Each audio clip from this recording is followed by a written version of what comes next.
Please get ready for a dictation of exercise number 24 from November 2021 issue of the Progressive magazine.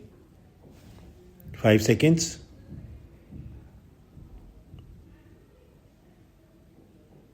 Start. Mr. Vice Chairman, I rise to speak with a deep sense of anguish and a deep sense of helplessness. What can you say about the atrocities against women in a country like ours? Even yesterday, we saw noisy scenes in both the houses. All over the country, people are up in arms when there is a suggestion, when there is an amendment to suspend Article 21 of the Constitution of India. All over the country, people are up in arms, people are objecting, people are talking from rooftops about the precious right to life and the precious right to liberty. And yet, in the same country, when you take a woman and burn her, you will be defended in the name of religion. In this background, even to talk about atrocities against women is an exercise in futility, and the only thing that is worse than atrocities against women is to give up, not to speak about it, and not to fight against it. And sir, this is the only reason why I am here today, at least to show that as far as women are concerned, however helpless we may be, however hopeless we may be, and however much the people may refuse to look at the problems, we will still fight till the last, till the end, to protect our own rights, because we know for sure that nobody else is going to protect our rights. Sir, I also want to express my anguish over the speeches that were made just before me. Sir, the Honorable Lady Member spoke. This is the tragedy of the situation. The Honorable Lady Member who spoke said so much about the atrocities that were being committed against women. Sir, I am not hiding any brief for any government or for any political party. The men who commit these crimes, the men who commit these wrongdoing, the society under the patriarchal system that reinforces these wrongdoing are these because of the patriarchal system, not because of any government. This is the tragedy that we attempt to trivialize the serious issue of problems relating to women. The Honorable Lady Member referred to the present government. I want to ask her whether under any other government no atrocities against women took place. I am a woman first, and I will defend to my last breath the right of women.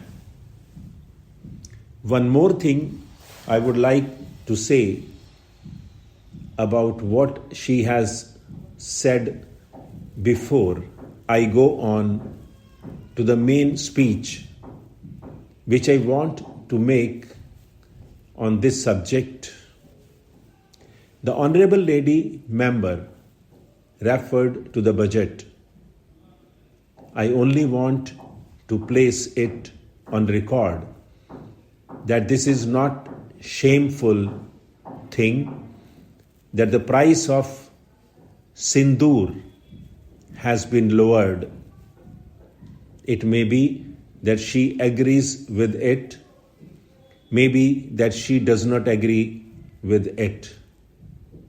Many women do use it or do not use it, but merely because the price of sindoor has been reduced, you cannot say that it is an insult to women. It is not an insult to women.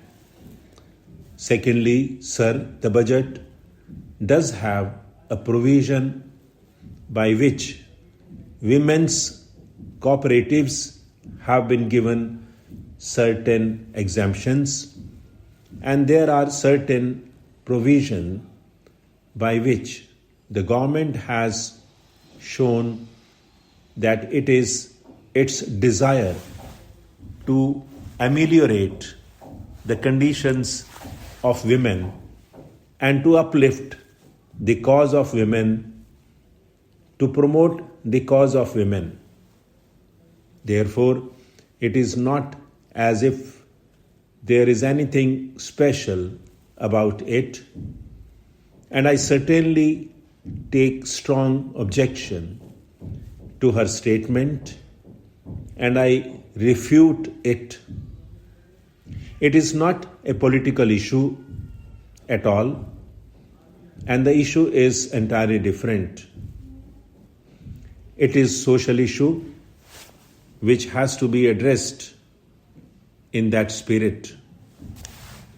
Sir, time and again in this house, outside the house, on public platforms, in rallies, in women's groups, demands are made and demonstrations are held and laws are passed and jokes are written.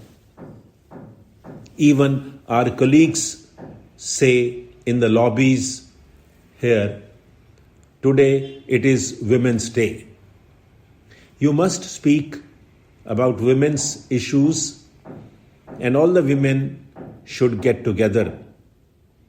But the tragedy is that nothing has been done and the situation remains just the same, and there is absolutely no amelioration of any kind of the lot of women. Sir, the first point I wish to make very specifically is that we have so much of legislation, and in fact there is an abundance, an overabundance of legislation. But all this legislation is only on paper. I say this because as long as there is no implementation, as long as there is no effective implementation of this legislation, as long as you do not bridge the gap between the government and the people, between the legislature and the people, all this legislation is not worthy the paper that it is written upon.